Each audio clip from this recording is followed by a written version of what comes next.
Hello everyone, কেমন আছে সবাই? আশা করি সবাই খুব ভালো আছো। আমিও খুব ভালো আছি। তো আজকে না আমি একটা আলাদা টপিক নিয়ে এসেছি ভিডিও করতে। আর হ্যাঁ, এটা অনেকেই যারা ইউটিউবে প্ল্যাটফর্মে মোটামুটি ভিডিও বানায় তারা এই ভিডিওটা সবাই করেছে, মানে সবারই প্রায় বলতে গেলে আছে। আমি বেশ কিছুদিন ধরে ভাবছিলাম যে আমি যখন বাড়ি আসবো তখন আমি এই ভিডিও তোমাদের সঙ্গে শেয়ার করব। এবার এসেছি অনেক দিনই হলো, কিন্তু ওই খুঁজতে গিয়ে দেখলাম সব আমার শাড়ির কালেকশন এক জায়গায় নেই, কিছু এখানে কিছু ওখানে থেকে গেছে। সেই জন্য না আমি এটা পার্টে পার্টে করে আমি এই ভিডিওটা করব, কারণ এক জায়গায় আমার সব শাড়ির কালেকশন নেই যে সব দেখাতে পারছি। তো আজকে কিছু শাড়ি নিয়ে বসেছি, আর সেই সব কটা শাড়ির পেছনে একটা করে স্টোরি আছে যেগুলো আমি তোমাদের সঙ্গে শেয়ার করব। তো এখন সেই শাড়িগুলো নিয়ে বসেছি তোমাদের সঙ্গে সমস্ত কিছু। দেখো, আমি যেহেতু ইউটিউবে এখানে সমস্ত রকম ভিডিও বানাই, ব্লগ ভিডিও বানাই, আর ব্লগ ভিডিও ছাড়া সেরকম আলাদা টপিকের উপর আমি কোনোদিন কোনো ভিডিও বানাইনি। যে অনেকে জুয়েলারি কালেকশন, তারপরে তোমার শাড়ির কালেকশন এইসব নিয়ে ভিডিও দেয়, আমার সেরকম কোনো ভিডিও দেওয়া হয়নি। তো আজকে আমি শাড়ি কালেকশন নিয়ে তোমাদের এই ভিডিওটা আমি শেয়ার করতে চাই। যদি ভালো লাগে থাকে তাহলে অবশ্যই লাইক করে দিও। তো চলো আমি স্টার্ট করি আমার শাড়ি কালেকশন।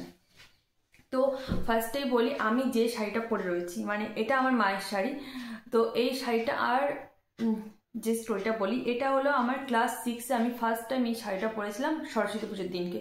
সরস্বতী পুজো না, ঠিক সরস্বতী পুজো খাওয়া দাওয়া যেদিনকে ওই স্কুলে হয়েছিল সেদিনকে, মানে সবাই ঠিক করেছিল শাড়ি পরে যাবে। আমি কোনোদিনও স্কুলে শাড়ি পরে যাইনি বা শাড়ি পরে বাইরে বেরোনি। তার আগে ক্লাস 6-এ ফার্স্ট টাইম এই শাড়িটা আমি পরেছিলাম।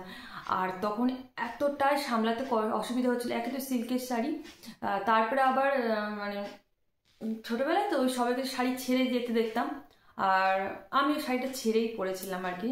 মানে পিন আপ করে ভাজ ভাজ করে পরলে তাও শাড়িটা সামলাতে পারতাম। ওই শাড়ি মা বারবার বলা সত্ত্বেও আমি শাড়ি ছেড়ে পরে গেছিলাম। মনে আছে, শাড়ি পরে গেছি, খেয়েছি, মানে অনেক কষ্টে আর কি কোনো রকম সামলে। শাড়ি পরে যখন বাড়ি আসছি, মানে বাড়ি আসার পথে, বাড়ি আসার সামনে, মানে বাড়ি চলে এসেছি তার কিছুটা সামনে আমার শাড়িটা প্রায় খুলে গেছে, মানে কোনোরকম এরকম করে নিয়ে এবার দলা মোচা করে আমি ধরে তবে আমি বাড়ি এসেছি। তো এটা সেই শাড়ি। এটা মাঝে আর তেমন ভাবে আমি এক দুবার হয়তো পরেছি, তারপরে এই আজকে পরলাম। আমি ভাবছিলাম বেশ অনেকদিন পর এই শাড়িটা আমি পরছি। এই শাড়িটা আমার ভীষণ পছন্দের, তার কারণ এই শাড়িটাতে না ওই খুব সুন্দর ডিজাইন, খুব সুন্দর সারা শাড়িতে চিকচিক। আর ছোটোবেলায় আমরা তোমরা মানে তোমাদেরও হয়তো অনেকেরই এই চিকচিক দেওয়া শাড়ি ভীষণ পছন্দের ছিল। আমার ভীষণ পছন্দের এই শাড়ি, যদি চিকচিক থাকে এরকম শাড়ি আমার ভীষণ ভীষণ পছন্দের। এই শাড়িটা আমার মেনলি এই কারণেই পছন্দ, এই সারা শাড়িতে এরকম চিকচিক চিকচিক চিকচিক করে, তো এই পুরো শাড়িটাতেই রয়েছে। তো এই জন্যই শাড়িটা আমার ভীষণ পছন্দের। এই শাড়িটা আমি ক্লাস 6-এ পরেছিলাম, তারপরে মাঝেও একবার কি দুবার পরেছিলাম, আর এই আজকে পরলাম। মাঝে এক দুবার পরেছিলাম ওই রিলস বানানোর জন্য, ফটো তোলার জন্য, ব্যাস, পরে কোথাও বেরোয়নি। এই আজকে পরলাম এই শাড়িটা। এই শাড়িটা আমার ভীষণ প্রিয়। চলো তোমাদের নেক্সট শাড়িটা দেখাই। তো এই শাড়িটা,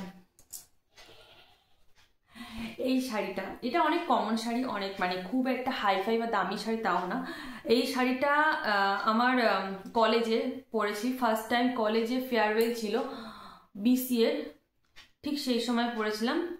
আর এই যে শাড়ি দেখতেই পাচ্ছ, এই শাড়িটার ব্লাউজ পিসও আছে, আর সেই দিয়েই পরেছিলাম। আর এই শাড়িটাই পরে আমি যে কলেজের ফটোটা তুলেছিলাম, মানে যে কটা ফটো তুলেছিলাম তার মধ্যে কিছু ফটো খুব ভালো ভালো ছিল, কিছু আমি তুলেছিলাম বন্ধুদের সঙ্গে, সেগুলো আছে। তা মেইন কথা হলো, যখন আমাকে তোমার দাদাভাই দেখতে এসেছিল তখন ওকে আমি আমাদের বাড়ি থেকে যে ফটোটা দেওয়া হয়েছিল আর কি, ও আমাকে একটা হলুদ শাড়ি পরা ফটো দেখে পছন্দ করে তারপরে আমাদের এসেছিলো, কিন্তু আমাদের বাড়িতে আসার পর ও একটা ফটো চেয়েছিল আর আমার কাছে, তখন আমি যে ফটোটা ছিল যেটা এই শাড়িটা পরে একটা ফটো ওকে আমি পাঠিয়েছিলাম। আর সেই ফটোটা আমার কাছে যদি এখন থাকে আমি তোমাদের কাছে অবশ্যই শেয়ার করব, যে ওই ফটোটাই আমি তখন ওকে পাঠিয়েছিলাম, এই শাড়িটা পরা ফটোটা।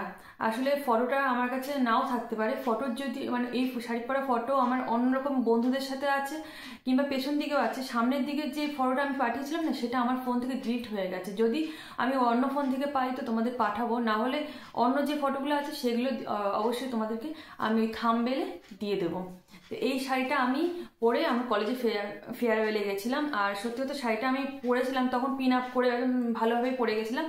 একটু অসুবিধা হয়নি। আসলে তখন তো একটা বড় হয়ে গেছি না, তখন আর মানে অত দূরে কলেজে গেছি, সেই রাজারহাট নিউ টাউনে, সেইখানে আমার কলেজ ছিল, সেখানে আমি শাড়িটা পরে গেছিলাম, একটু অসুবিধা হয়নি। আর সবাই বলছিল যে শাড়িটা পরে বেশ ভালোই লাগছে। তো সেই হলো সেই শাড়ি। এটা পরে কিছুদিন আগে আমি শ্বশুরবাড়ি ঘুরে এসেছি এই শাড়িটা পরে। আর শাড়ি একটা খুব একটা আমি পরি না, শাড়ি পরে আমি সামলাতে পারি ঠিকই, কিন্তু তবু আমার একটু নড়বড় মানে চুড়িদার কুর্তি পরে অতটা ভালো সামলাতে পারি, শাড়ি পরে অতটা পারি না, এদিক ওদিক হয়ে যায়। আর সত্যি কথা বলতে এদিক ওদিক হয়ে গেলে কোথায় পিঠ দেখা যাচ্ছে, কোথায় পেট দেখা যাচ্ছে, আমি মানে এরকম হয়ে যায়। তো সেই জন্য না, ওই জন্য আমি শাড়ি খুব একটা পরি না, যতটা পারি এড়িয়ে চলি আর কি। কিন্তু মাঝে মধ্যে পরি, কারণ আমাদের সব মেয়েদের শাড়ি পরতে কিন্তু ভীষণ ভালো লাগে, আমরা ভীষণ শাড়ি পরতে ভালোবাসি, শাড়ি পরতে সাজুগুজু করতে ভীষণ ভালোবাসি। আর এই শাড়ি, এটা আমার মায়ের শাড়ি, সব কটা শাড়ি আমার মায়ের। আমি সেইভাবে নিজস্ব শাড়ি বলে আমার কিছুই নেই, আমার নিজস্ব কোনো শাড়ি মানে, আর কিছু কিছু শাড়ি আছে হয়তো বিয়ের পর নিজস্ব শাড়ি, মানে ওই বেনারসি সেইগুলো, না হলে আমি মায়ের শাড়ি বরাবরই পরি, মায়ের শাড়ি আমার ভালো লাগে। তো এই হলো, এটা মায়ের শাড়ি। এই শাড়িটা এখন মা পরে। এই শাড়িটা পরে আমি গেছিলাম আমার শ্বশুরবাড়িতে পাখা দেখার দিন, পাখা দেখাতে মানে কথা বলতে। ধরো ফোনটা আমি একটু নিচু করে দিলে তোমরা দেখতে পারবে শাড়িটা। তো এই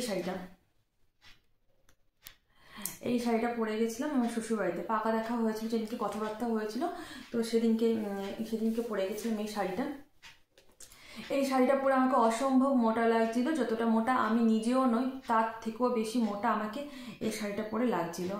আর মানে এতটাই ফোলা এই শাড়িটা এখন মা পরে, তো দেখে মনে হচ্ছে না বেশ এটা ইউজ হয়, এটার কারণ এখন মা পরে। তখন নতুন ছিল, নতুন জাস্ট ভেঙে আমি পরেছিলাম, মানে একদম ফুলে ছিল, আর আমাকে এত মোটা লাগছিল যে কি বলবো। তো এই শাড়িটাও আমার কাছে খুব একটা বেশ একটা স্পেশাল দিনে পরে গেছিলাম, তো স্পেশাল এই একটা শাড়ি। বেশি শাড়ি কালেকশন নেই যে এত শাড়ি থাকতে পারবো। এই শাড়ি যখন এটা মাঝে মধ্যে পরি, আমি বাড়িতে পরি, এখানে মাঝে মধ্যে পরি, তাই আমার এখানে এখন আনা আছে।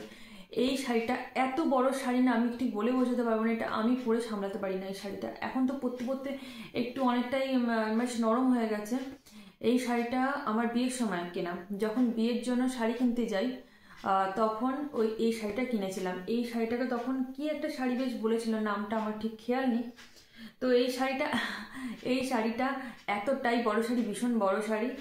প্রথম বিয়ের 1-2 বছরে পরা হয়নি, তারপরে লক্ষ্মী পুজোর দিনকে আমি শাড়িটা ভেঙেছিলাম। আর এখন বাড়িতে মোটামুটি পরি। দেখো মানে এটা কিন্তু খুবই ইউজ হয়, বাট দেখে এখনো মনে হবে না, একটু মার দেওয়া হলে না শাড়িটা এখনো নতুনের মতন।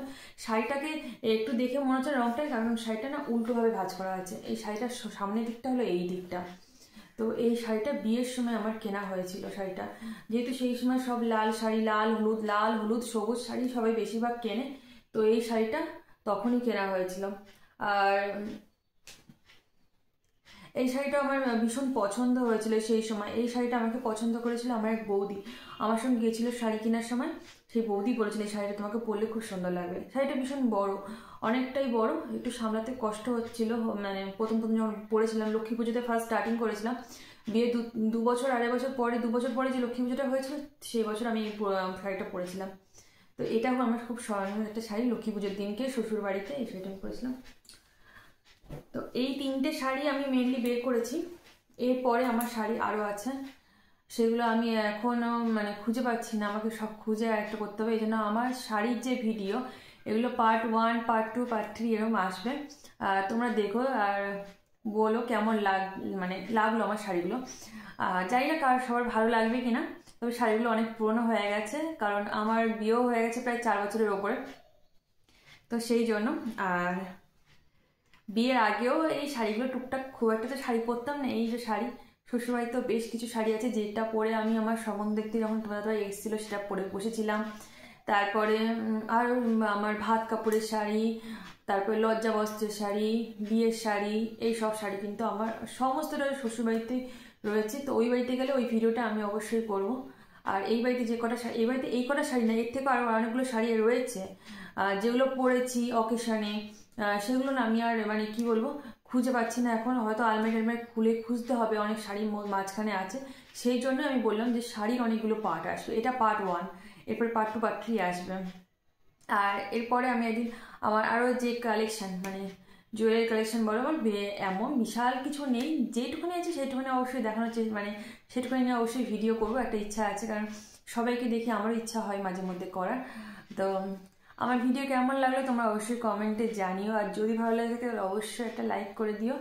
আর কি কি ধরনের ভিডিও করলে আমাকে ভালো লাগবে বা কি কি ধরনের ভিডিও করা যেতে পারে সেসব নিয়ে যদি কেউ কমেন্ট করতে চাও অবশ্যই কমেন্টে জানিও, কারণ আমি ঠিক বুঝতে পারি আর কি দিয়ে ভিডিও ভালো করা যায়। আরও অনেক এমনিতেও আরও অনেক টপিক আছে, আরও অনেক মানে আমার ভাবনা চিন্তার মধ্যে আরও অনেক ভিডিও আছে যেটা আমি করব।